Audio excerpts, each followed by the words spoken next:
Hello guys, नमस्कार। आज मैं आपके सामने मुंशी प्रेमचंद की कहानी विश्वास लेकर आई हूँ। उन दिनों मिस जोशी बम्बई सभ्य समाज की साधिका थी तो वह एक छोटी सी कन्या पाठशाला की अध्यापिका, पर उसका ठाट बाट मान सम्मान बड़ी बड़ी धन रानियों को भी लज्जित करता था। वह एक बड़े महल में रहती थी जो किसी जमाने में सतारा के महाराज का निवास स्थान था। वह सारे दिन नगर के रईसों, राज कर्मचारियों का तांता लगा रहता था। वह सारे प्रांत के धन और कीर्ति के उपासकों की देवी थी। अगर किसी को खिताब का खपत हो तो वह मिस जोशी की खुशामद करता था। किसी को अपने या अपने संबंधों के लिए कोई अच्छा ओहदा दिलाने की धुन थी तो वह मिस जोशी की आराधना करता था। सरकारी इमारतों के ठेके, नमक, शराब, अफीम आदि सरकारी चीज़ों के ठेके, लोहे, लकड़ी, कल पुर्जे आदि के ठेके सब मिस जोशी के ही हाथों में थे। वो जो कुछ करती वही करती, जो कुछ होता उसी के हाथों होता। जिस वक्त वह अपनी अरबी घोड़ों की फिटन पर सैर करने को निकलती तो रईसों की सवारियां आप ही आप रास्ते से हट जाती थीं। बड़े बड़े दुकानदार खड़े होकर सलाम करने लगते। वह रूपवती थी, लेकिन नगर में उससे बढ़कर रूपवती रमणियां भी थीं। वह सुशिक्षिता थीं, वाक् चतुर थीं, गाने में निपुण थीं, हंसती तो अनोखी छवि से, बोलती तो निराली छटा से, ताकती तो बाकी चितवन से। लेकिन इन गुणों में उसका एकाधिपत्य न था। उसकी प्रतिष्ठा, शक्ति और कीर्ति का कुछ और ही रहस्य था। सारा नगर ही नहीं, सारे प्रांत का बच्चा बच्चा जानता था कि बम्बई के गवर्नर मिस्टर जौहरी मिस जोशी के बिना दामों के गुलाम हैं। मिस जोशी की आंखों का इशारा उनके लिए नादिरशाही हुक्म है। वह थिएटरों में, दावतों में, जलसों में मिस जोशी के साथ साए की भांति रहते और कभी कभी उनकी मोटर रात के सन्नाटे में मिस जोशी के मकान में निकलती हुई लोगों को दिखाई देती। इस प्रेम में वासना की मात्रा अधिक या भक्ति की, यह कोई नहीं जानता, लेकिन मिस्टर जौहरी विवाहित हैं और मिस जोशी विधवा, इसलिए जो लोग उनके प्रेम को कलुषित करते वे उन पर कोई अत्याचार नहीं करते। बम्बई की व्यवस्थापिका सभा ने अनाज पर कर लगा दिया था और जनता की ओर से उसका विरोध करने के लिए एक विराट सभा हो रही थी। सभी नगरों में प्रजा के प्रतिनिधि उसमें सम्मिलित होने के लिए हजारों की संख्या में आए थे। मिस जोशी के विशाल भवन के सामने चौड़े मैदान में हरी हरी घास पर बम्बई की जनता अपनी फरियाद सुनाने के लिए जमा थी। अभी तक सभापति नहीं आए थे, इसलिए लोग बैठे बैठे गपशप कर रहे थे। कोई कर्मचारियों पर आक्षेप करता, कोई देश की स्थिति पर, कोई अपनी दीनता पर। अगर हम लोगों के अकड़ने का जरा भी सामर्थ्य होता तो मजाल की यह कर लगा दिया जाता। अधिकारियों को घर से बाहर निकलना मुश्किल हो जाता। हमारा जरूरत से ज़्यादा सीधापन हमें अधिकारियों के हाथों का खिलौना बनाए हुए है। वे जानते हैं कि इन्हें जितना दबाओ उतना दबते जाएंगे, सिर नहीं उठा सकते। सरकार ने भी उपद्रव की आशंका से सशस्त्र पुलिस बुला ली। उस मैदान के चारों कोनों पर सिपाहियों के दल डेरा डाले पड़े थे। उनके अफसर घोड़ों पर सवार, हाथ में हंटर लिए, जनता के बीच में निशंक भाव से घोड़े दौड़ाते फिरते थे, मानो साफ मैदान है। मिस जोशी के ऊंचे बरामदे में नगर के बड़े बड़े रईस और राज्य अधिकारी तमाशा देखने के लिए बैठे हुए थे। मिस जोशी मेहमानों का आदर सत्कार कर रही थी और मिस्टर जौहरी आराम कुर्सी पर लेटे इस जनसमूह को घृणा और भय की दृष्टि से देख रहे थे। सहसा सभापति महाशय आपटे एक किराए की तांगे पर आते दिखाई दिए। चारों तरफ हलचल मच गई। लोग उठ उठकर उनका स्वागत करने दौड़े और उन्हें लाकर मंच पर बैठा दिया। आपटे की अवस्था 30-35 वर्ष से अधिक न थी। दुबले पतले आदमी थे, मुख पर चिंता का गाढ़ा रंग चढ़ा हुआ था, बाल भी पक चले थे, मुख पर सरल हास्य की रेखा झलक रही थी। वह एक सफेद मोटा कुर्ता पहने थे, ना पाँव में जूते थे, ना सिर पर टोपी। इस अर्धनग्न दुर्बल निस्तेज प्राणी में न जाने ऐसा कौन सा जादू था कि समस्त जनता उनकी पूजा करती थी, उसके पैरों पर सिर रगड़ती थी। इस एक प्राणी के हाथों में इतनी शक्ति थी कि वह क्षण मात्र में सारी मीलों को बंद करा सकता था, शहर का सारा कारोबार मिटा सकता था। अधिकारियों के उसके भय में नींद न आती, रातों को सोते सोते जाग पड़ते। इससे ज्यादा भयंकर जंतु अधिकारियों की दृष्टि में दूसरा न था। वह प्रचंड शासन शक्ति उस एक हड्डी के आदमी से थरथर कांपती थी, क्योंकि उस हड्डी के एक पवित्र, निष्कलंक, बलवान और दिव्य आत्मा का निवास था। आप्टे ने मंच पर खड़े होकर पहले जनता को शांतचित्त करने और अहिंसा व्रत का पालन करने का आदेश दिया। फिर देश की राजनैतिक स्थिति का वर्णन करने लगे। सहसा उनकी दृष्टि सामने मिस जोशी के बरामदे की ओर गई तो उनका प्रजा दुख पीड़ित हृदय तिलमिला उठा। यहाँ अगणित प्राणी अपनी विपत्ति की फरियाद सुनाने के लिए जमा थे। वहां मेजों पर चाय और बिस्कुट, मेवे और फल, बर्फ और शराब की रेलपेल थी। वे लोग इन अभागों को देख देख कर हंसते और तालियां बजाते थे। जीवन में पहली बार आप्टे की जवान काबू से बाहर हो गई। मेघ की भांति गरज कर बोले, इधर तो हमारे भाई दाने दाने को महताज हो रहे हैं, उधर अनाज पर कर लगाया जा रहा है, केवल इसलिए कि राज कर्मचारियों के हलवे पूरी में कमी ना हो। हम जो देश के राजा हैं, जो छाती फाड़ कर धरती से धन निकालते हैं, भूखे मरते हैं, और वे लोग जिन्हें हम अपने सुख और शांति की व्यवस्था के लिए रखा है, हमारे स्वामी बने हुए शराब की बोतलें उड़ाते हैं। इतनी अनोखी बात कि स्वामी भूखे मरे और सेवक शराब उड़ावें, मेवे खाएं और इटली और स्पेन की मिठाइयाँ चलें। यह किसका अपराध है? क्या सेवकों का? नहीं, कदापि नहीं, हमारा ही अपराध है।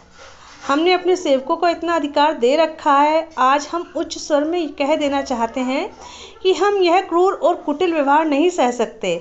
यह हमारे लिए असह्य है कि हम और हमारे बाल बच्चे दानों को तरसे और कर्मचारी लोग विलास में डूबे हुए हमारे करुण क्रंदन की जरा भी परवाह न करते हुए विहार करें। यह असह्य है कि हमारे घरों में चूल्हे न जलें और कर्मचारी लोग थिएटरों में ऐश करें, नाच रंग की महफिलें सजाएं और दावतें उड़ाएं, वेश्याओं पर कंचन की वर्षा करें। संसार में ऐसा कौन सा देश होगा जहां प्रजा को भूखों मरती है और प्रधान कर्मचारी अपनी प्रेम क्रीड़ाओं में मग्न हैं, जहां स्त्रियां गलियों में ठोकरें खाती फिरती और अध्यापिकाओं का वेश धारण करने वाली वेश्याएं आमोद प्रमोद के नशे में चूर हों। एकाएक सशस्त्र सिपाहियों के दल में हलचल मच गई। उनका अफसर हुक्म दे रहा था, सभा भंग कर दो, नेताओं को पकड़ लो, कोई न जाने पाए यह विद्रोहात्मक व्याख्यान है।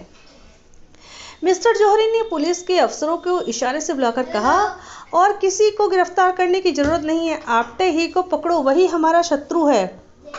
पुलिस ने डंडे चलाने शुरू किए और कई सिपाहियों के साथ जाकर अफसरों ने आप्टे को गिरफ्तार कर लिया। जनता ने त्योरियां बदली और अपने प्यारे नेता को यूं गिरफ्तार होते देख उनका धैर्य हाथ से जाता रहा। लेकिन उसी वक्त आप्टे की ललकार सुनाई दी, तुमने अहिंसा व्रत लिया, अगर किसी ने उस व्रत को तोड़ा तो उसका दोष मेरे सिर होगा। मैं तुमसे सविनय अनुरोध करता हूँ कि अपने अपने घर जाओ। अधिकारियों ने भी वही किया जो हम समझते थे। इस सभा से हमारा उद्देश्य था वह पूरा हो गया। हम यहाँ बलवा करने नहीं, केवल संसार की नैतिक सहानुभूति करने के लिए जमा हुए हैं, और हमारा उद्देश्य पूरा हो गया। एक क्षण में सभा भंग हो गई और आप्टे पुलिस की हवालात में भेज दिए गए। मिस्टर जौहरी ने कहा, बच्चा बहुत दिनों के बाद पंजे में आए हैं।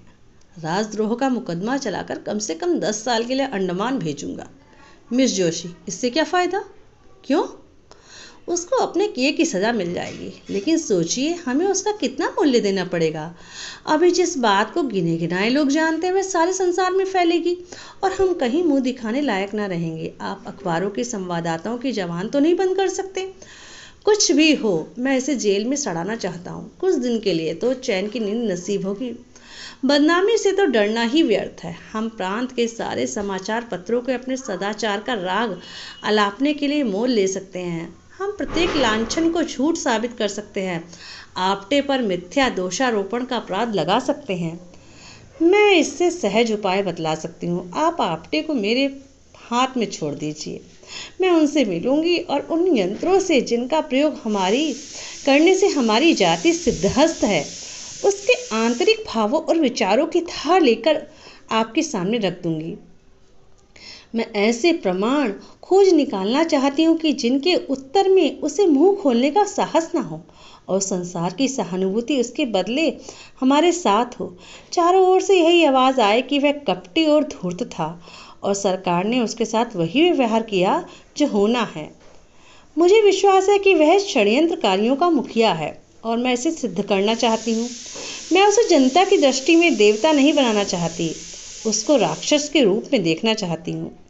यह काम इतना आसान नहीं है जितना तुमने समझ रखा है। आपटे राजनीति में बहुत चतुर है। ऐसा कोई पुरुष नहीं है जिस पर युवती अपनी मोहिनी न डाल सके। अगर तुम्हें विश्वास है कि तुम यह काम पूरा कर दिखाओगी तो मुझे कोई आपत्ति नहीं। मैं तो केवल दंड देना चाहता हूँ, तो हुक्म दे दीजिए कि वह इसी वक्त छोड़ दिया जाए।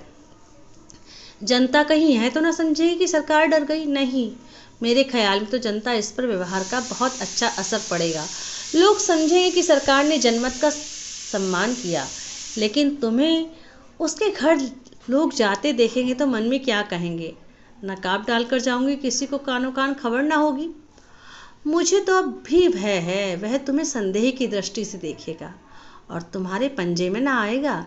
लेकिन तुम्हारी इच्छा है तो आजमा कर देखो। यह कहकर मिस्टर जोशी ने मिस जोशी को प्रेममय नेत्रों से देखा, हाथ मिलाया और चले गए। आकाश पर तारे निकले हुए थे। चैत की शीतल सुखद वायु चल रही थी। सामने के चौड़े मैदान में सन्नाटा छाया हुआ था। लेकिन मिस जोशी को ऐसा मालूम हुआ मानो आपटे मंच पर खड़ा बोल रहा है। उसका शांत सौम्य विषादमय स्वरूप उसकी आंखों में समाया हुआ था। प्रातः काल मिस जोशी अपने भवन से निकली, लेकिन उसके वस्त्र बहुत साधारण थे। आभूषण के नाम पर शरीर पर एक धागा भी न था। अलंकार विहीन होकर उसकी छवि स्वच्छ निर्मल जल की भांति और निखर गई।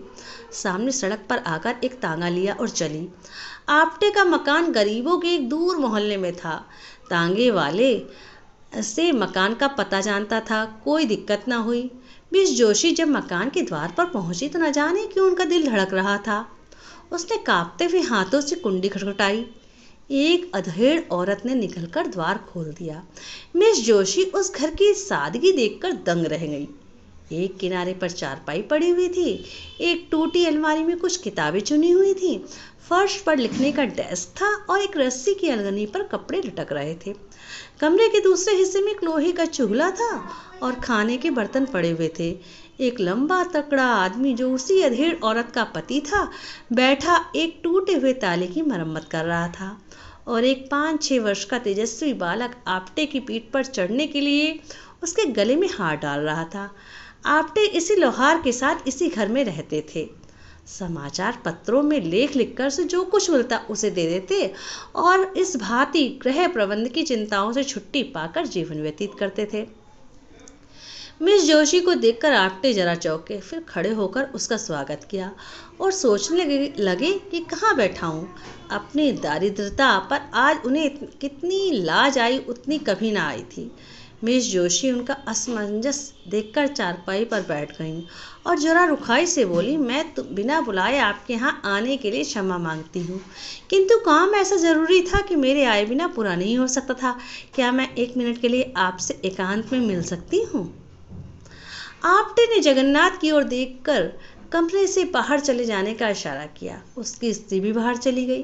केवल बालक रह गया। वह मिस जोशी की ओर बार बार उत्सुक आंखों से देखता था, मानो पूछ रहा हो कि तुम आपटे दादा की कौन हो। मिस जोशी ने चारपाई से उतरकर जमीन पर बैठते हुए कहा, आप कुछ अनुमान कर सकते हैं कि मैं इस वक्त क्यों आई हूँ? आपटे ने झेपते हुए पूछा, आपकी कृपा के सिवा और क्या कारण हो सकता है? मिस जोशी, नहीं, संसार इतना उद्धार नहीं है कि आप जिसे गालियां दे वह आपको धन्यवाद दे। आपको याद है कि कल आपने अपने व्याख्यान में मुझे क्या क्या आक्षेप किए थे? मैं आपसे जोर देकर कहती हूँ कि वे आक्षेप करके आपने मुझ पर घोर अत्याचार किया। आप जैसे सहृदय शीलवान विद्वान आदमी से मुझे ऐसी आशा न थी। मैं अबला हूँ, मेरी रक्षा करने वाला कोई नहीं है। क्या आपको उचित था कि एक अबला पर मिथ्यारोपण करें? अगर मैं पुरुष होती तो अपने ड्यूल खेलने का आग्रह करती। अबला हूँ, इसलिए आपकी सज्जनता को स्पर्श करना ही मेरे हाथ में है। आपने मुझ पर जो लांछन लगाए वे सर्वथा निर्मूल है। आपटे ने दृढ़ता से कहा, अनुमान तो बाहरी प्रमाणों से ही किया जाता है।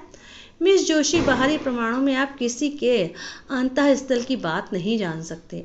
आपटे, जिसका भीतर बाहर एक ना हो, उसे देखकर भ्रम में पड़ जाना स्वाभाविक है।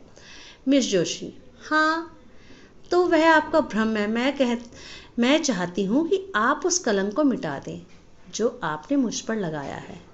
आप इसके लिए प्रायश्चित करेंगे आपटे।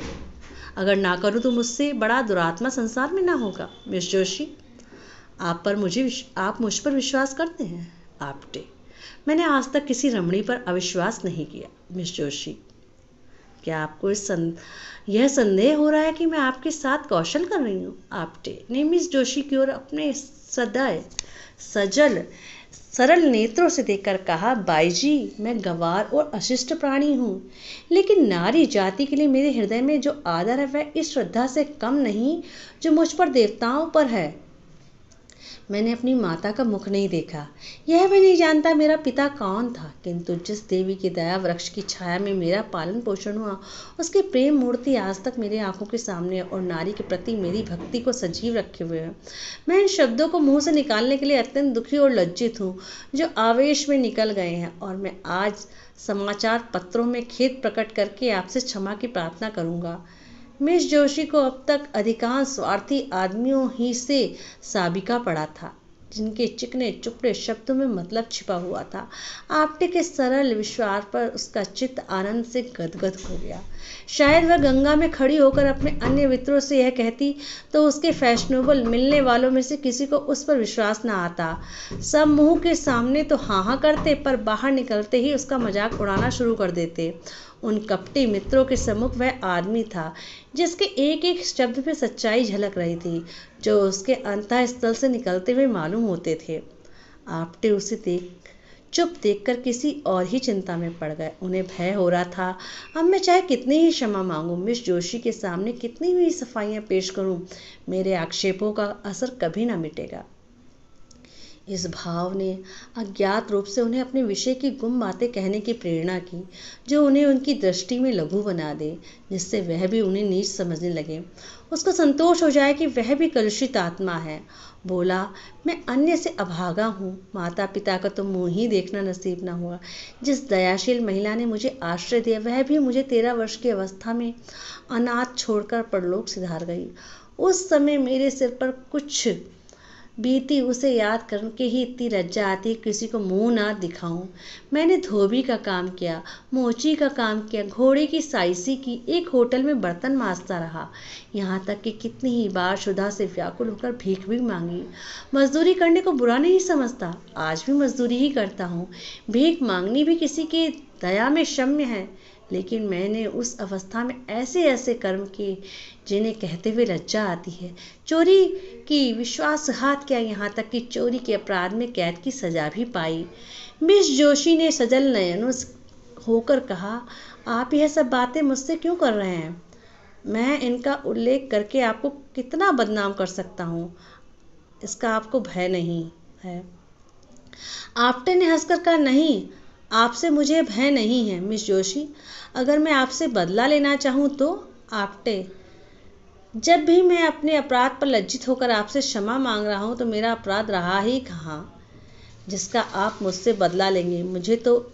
इससे तो मुझे भय होगा कि आपने मुझे क्षमा नहीं किया, लेकिन यदि मैंने आपसे क्षमा न मांगी तो मुझसे बदला ना ले सकती थी। बदला लेने वाले की आंखें यूं सजल नहीं हो जाया करती। मैं आपको कपट करने के अयोग्य समझता हूँ। आप यदि कपट करना चाहती तो यहाँ कभी ना आती। मिस जोशी, मैं आपका भेद लेने ही आई हूँ। आपने तो शौक से लीजिए। मैं बतला चुका हूँ कि मैंने चोरी के अपराध में कैद की सजा पाई है, नासिक की जेल में रखा गया। मेरा शरीर दुर्बल था, जेल की कड़ी मेहनत ना हो सकती थी और अधिकारी लोग मुझे कामचोर समझकर बेतों से मारते थे। आखिर एक दिन मैं एक रात को जेल से भाग खड़ा हुआ। मिस जोशी, आप तो छिपे रुस्तम निकले। आपटे, ऐसा भाग कि किसी को खबर ना हुई। आज तक मेरे नाम वारंट जारी है और 500 रुपये का इनाम भी है। मिस जोशी, तब तो मैं आपको ज़रूर पकड़ा दूंगी।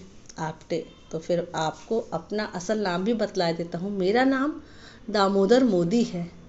यह नाम तो पुलिस से बचने के लिए रख छोड़ा है।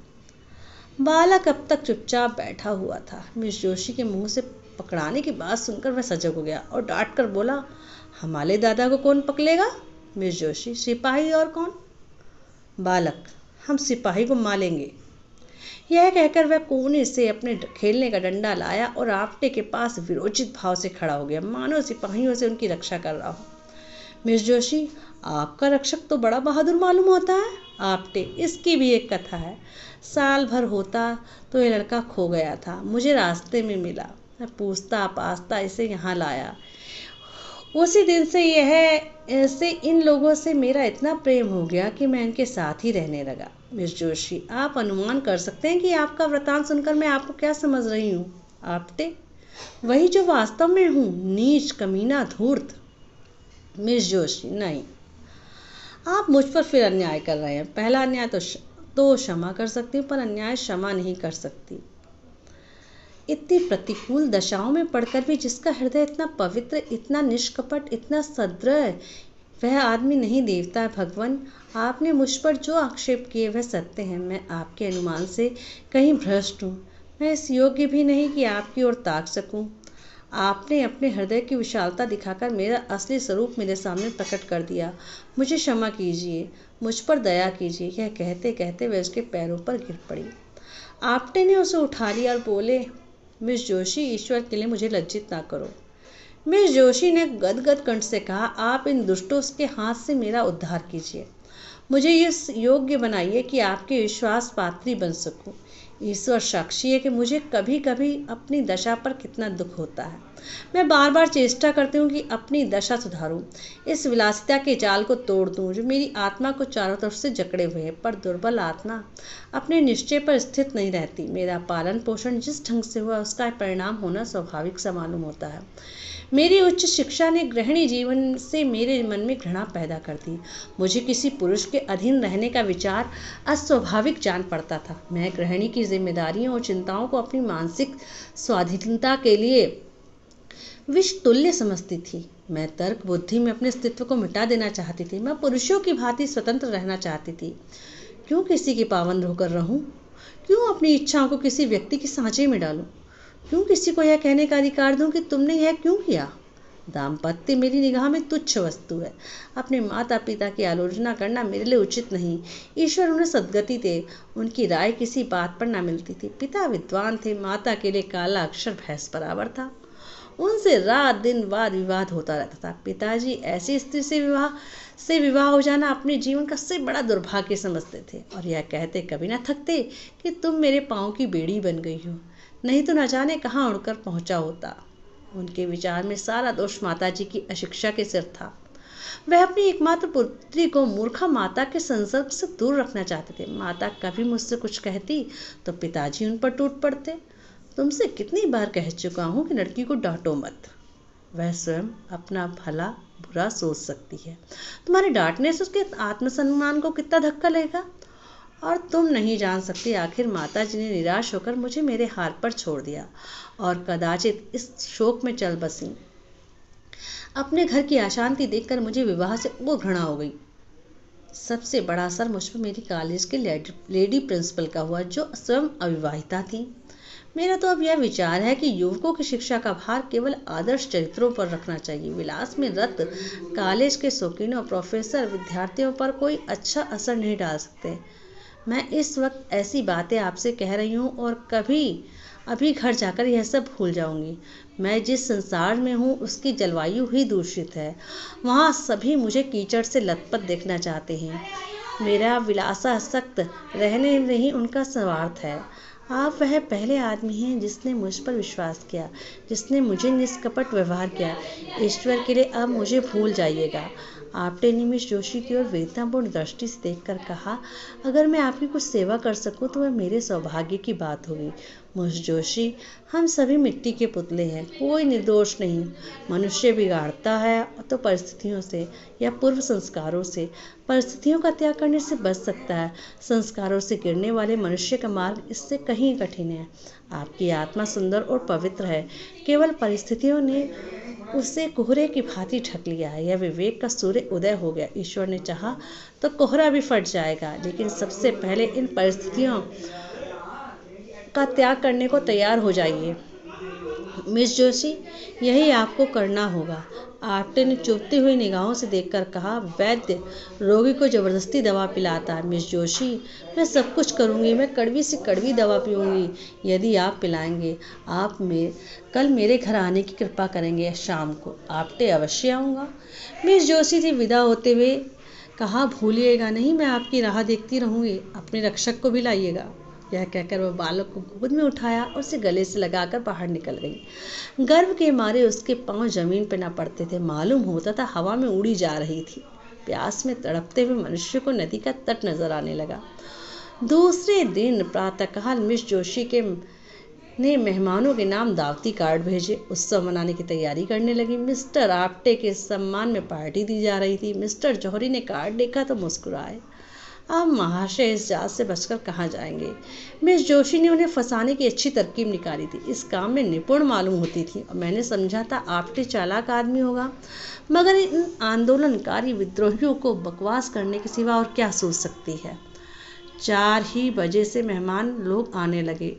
नगर के बड़े बड़े अधिकारी, बड़े बड़े व्यापारी, बड़े बड़े विद्वान, प्रधान, समाचार पत्रों के संपादक अपनी अपनी महिलाओं के साथ आने लगे। मिस जोशी ने आज अपने अच्छे से अच्छे वस्त्र और आभूषण निकाले हुए जिधर निकल जाती मालूम होता अरुण प्रकाश की छटा चली आ रही है। भवन के चारों ओर सुगंध की लपटें आ रही थी। मधुर संगीत की ध्वनि हवा में गूंज रही थी। 5 बजते बजते मिस्टर जौहरी आ पहुंचे। मिस जोशी ने हाथ मिलाते हुए मुस्कुराकर बोले, जी चाहता कि तुम्हारे हाथ चूम लूं। अब मुझे विश्वास हो गया कि यह महाशय तुम्हारे पंजे में नहीं निकल सकते। मिसेस पेट्रिक बोली, मिस जोशी दिलों का शिकार करने के लिए बनाई गई हैं। मिस्टर सोराब जी ने, मैंने सुना है आप्टे बिल्कुल गंवार सा आदमी है। मिस्टर भरूचा, किसी यूनिवर्सिटी में शिक्षा नहीं पाई, सभ्यता कहाँ से आती। मिसेस भरूचा, आज उसे खूब बनाना चाहिए। महंत वीरभद्र दाढ़ी के भीतर से बोले, मैंने सुना है नास्तिक है, वर्णाश्रम धर्म का पालन नहीं करता। मिस जोशी, नास्तिक तो मैं भी हूँ, ईश्वर पर मेरा भी विश्वास नहीं है। महंत, आप नास्तिक हो, पर आप कितने नास्तिकों को आस्तिक बना लेती हैं। मिस्टर जौहरी, आपने 10 लाख की बात कही महंत जी। मिसेस भरूचा, क्यों महंत जी, आपको मिस जोशी ही ने आस्तिक बनाया है क्या। सहसा आप्टे लोहार के बालक की उंगली पकड़े हुए भवन में दाखिल हुए। वह पूरे फैशनेबल रईस बने हुए थे। बालक भी किसी रईस का लड़का मालूम होता था। आज आप्टे को देखकर लोगों को विदित हुआ वह कितना सुंदर सजीला आदमी है। मुख से शौर्य टपक रहा है, पोर पोर से शिष्टता झलकती थी। मालूम होता था कि वह इसी समाज में पला है। लोग देख रहे थे कि कहीं चूके और तालियां बजाए, कहीं फिसले और कहे कहे लगाए, पर आप्टे मजे हुए खिलाड़ी की भांति जो कदम उठाता वह सदा हुआ, जो हाथ दिखलाता वह जमा हुआ।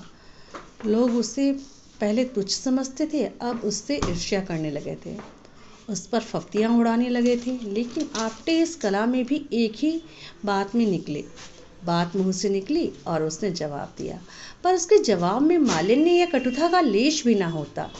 उसका एक एक शब्द सरल, स्वच्छ, चित्त को प्रसन्न करने वाला, भावों में डूबा होता। मिस जोशी उसकी वाक चतुरी पर फूल उठती थी। सोराब जी, आपने किस यूनिवर्सिटी में शिक्षा पाई थी।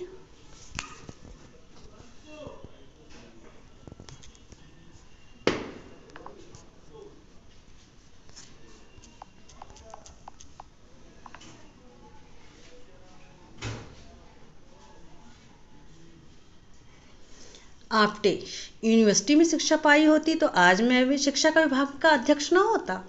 मिसेस भरूचा, मैं तो आपको भयंकर जंतु समझती थी। आप्टे ने मुस्कुराकर कहा, आपने मुझे महिलाओं के सामने ना देखा होगा। सहसा मिस जोशी अपने सोने के कमरे में गईं और अपने सारे वस्त्राभूषण उतार फेंके।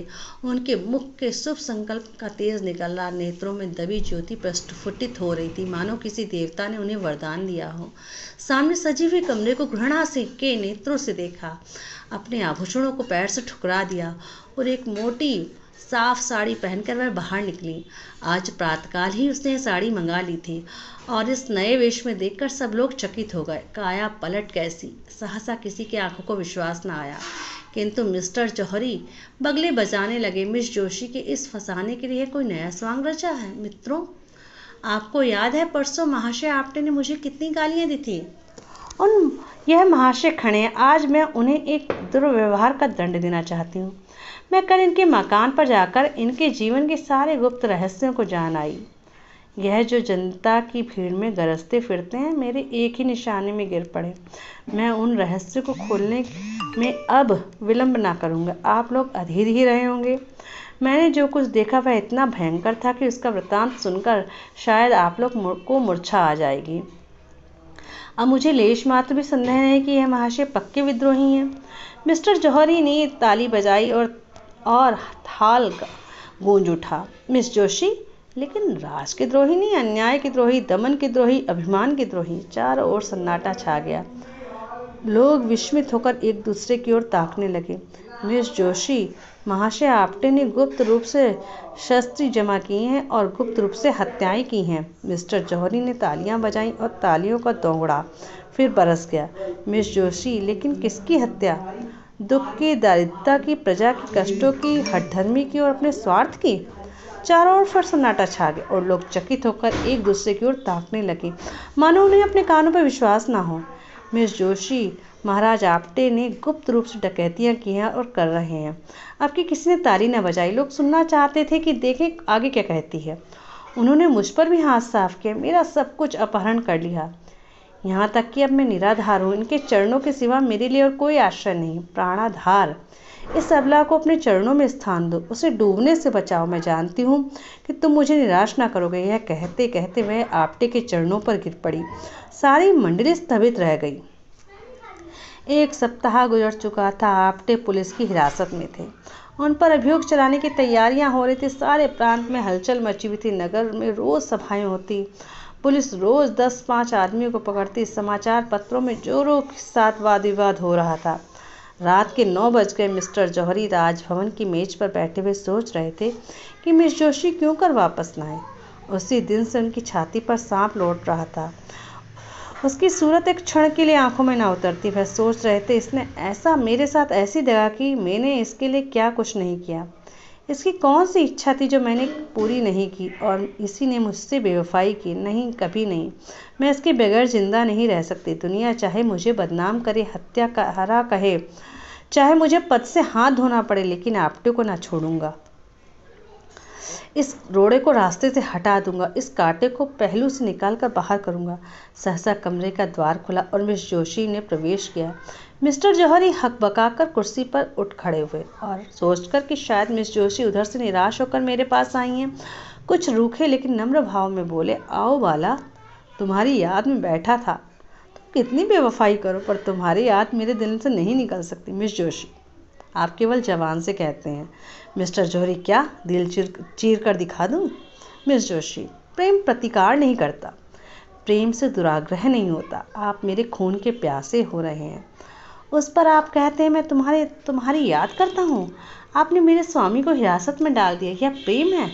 आखिर आप मुझसे क्या चाहते हैं? अगर आप समझ रहे हैं कि इन शक्तियों से डरकर मैं आपकी शरण पर आ जाऊंगी तो आपका भ्रम है। आपको अख्तियार है कि आप्टे को काले पानी पर भेज दें, फांसी पर चढ़ा दें, लेकिन इसका मुझ पर कोई असर न होगा। वह मेरे स्वामी हैं। मैं उनका अपना स्वामी समझती हूँ। उन्होंने अपनी विशाल उदारता से मेरा उद्धार किया है। आप मुझे विषयों के फंदे में फंसाते थे, मेरी आत्मा को कलुषित करते थे। कभी आपको यह ख्याल आया कि इसकी आत्मा पर क्या बीत रही होगी?